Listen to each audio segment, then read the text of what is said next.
ఎన్నికలు దరిదాపుల్లో లేవు, పెద్దగా ఏ ఇబ్బందులు లేవు. అయినా ఎన్నికలే లక్ష్యంగా సార్వత్రిక సమరంలో గెలిపే ధ్యేయంగా ఆ మూడు పార్టీలు, ముగ్గురు నేతలు సిద్ధమవుతున్నారు. ఒకరిది అధికారం కోసం ఆరాటం, మరొకరిది పార్టీ విస్తరణ కోసం తపన, ఇంకొకరిది పార్టీ బలోపేతం కోసం పోరాటం. ఇలా నేతలంతా ప్రజలను ప్రసన్నం చేసుకోవటం కోసం పాచికలు వేస్తున్నారు. ఇందుకు పావులు కదుపుతున్న ఆ నేతలెవరు? ఎందుకు ఈ ఆరాటం? వారు చేసే ప్రయత్నాలేంటి? ఏం చేయబోతున్నారు? ఎప్పుడూ లేనంతగా ఆ నేతలు రాష్ట్ర రాజకీయాలను వేడెక్కిస్తున్నారా? వీరి కథ ఏంటో చూద్దాం.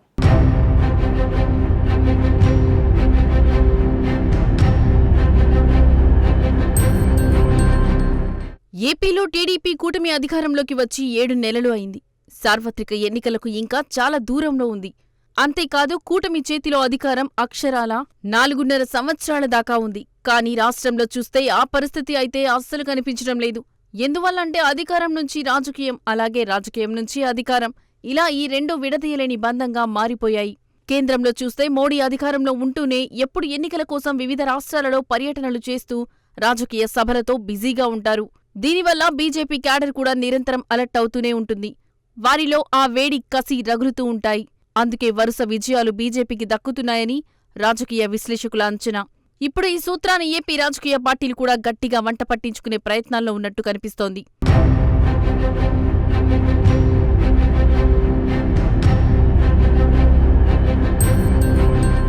కొత్త ఏడాది 2025 వచ్చేసింది. పెద్ద పండుగ సంక్రాంతి కూడా ముగిసింది. మరోవైపు రాజకీయాలు మళ్లీ వేడెక్కుతున్నాయి. వైసీపీ అధినేత, మాజీ ముఖ్యమంత్రి జగన్ జనంలోకి రావడానికి గతంలోనే ముహూర్తం ఖరారు చేసేశారు. జగన్ ప్రస్తుతం లండన్ టూర్లో ఉన్నారు. అక్కడ్నుంచి ఏపీకి రాగానే ఫిబ్రవరి మొదటి వారం నుంచి జిల్లా పర్యటనలు స్టార్ట్ అవుతాయి. ప్రతి జిల్లాలో 2 రోజుల పాటు పర్యటించేలా జగన్ తన రోడ్ మ్యాప్ రెడీ చేసుకున్నారు. ఆ మేరకు వైసీపీ యాక్షన్ ప్లాన్ కూడా సిద్ధంగా రెడీగా ఉన్నట్లు టాక్ వినిపిస్తోంది.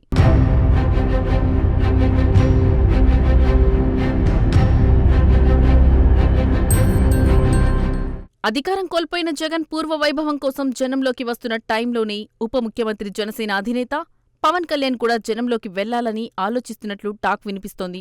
రానున్న రోజుల్లో క్షేత్రస్థాయి పర్యటనలకు శ్రీకారం చుట్టబోతున్నారని పార్టీ వర్గాల్లో ప్రచారం జరుగుతోంది.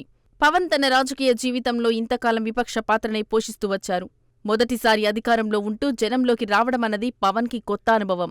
దాంతోపాటుగా ప్రజల సమస్యలను తెలుసుకుని వాటిని చేతిలో ఉన్న అధికారంతో పరిష్కరించడం ద్వారా పార్టీ విస్తరణకు, అలాగే రాజకీయంగా బలపడేందుకు లైన్ క్లియర్ చేసుకోవాలన్నది జనసేనాని ఆలోచనగా కనిపిస్తోంది అంటున్నారు రాజకీయ విశ్లేషకులు.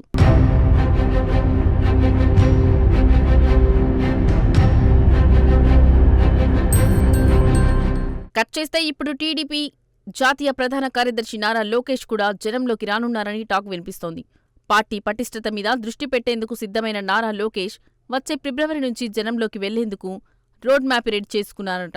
జనంలోకి వెళ్తున్న టైంలోనే క్యాడర్కు దగ్గరై పార్టీని మరింతగా పటిష్టపరచాలని ఆలోచిస్తున్నారట. ఇటు జనంతోనూ అటు క్యాడర్తోనూ సత్సంబంధాలు మరింత దృఢతరం చేసుకునే దిశలో కసరత్తు చేస్తున్నారట. ప్రభుత్వానికి, పార్టీకి మధ్య కనెక్టివిటీని మరింతగా పెంచేందుకు ఈ టూర్లను ఉపయోగించాలని నారా లోకేష్ భావిస్తున్నట్లు పార్టీ వర్గాల్లో టాక్ వినిపిస్తోంది.